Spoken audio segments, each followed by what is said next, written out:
Lungan ang bagsak ng top 3 most wanted person provincial level na may kasong rape by sexual assault ng RA 7610.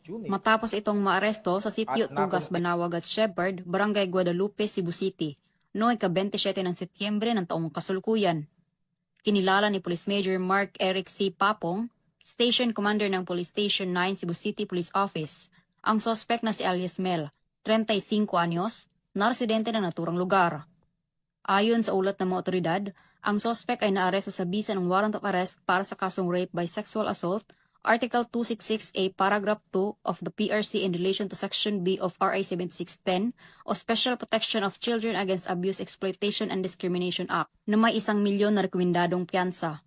Kasalukuyang nasa kustodiya ng Guadalupe Custodial Facility ang suspect para sa dokumentasyon at tamang disposisyon.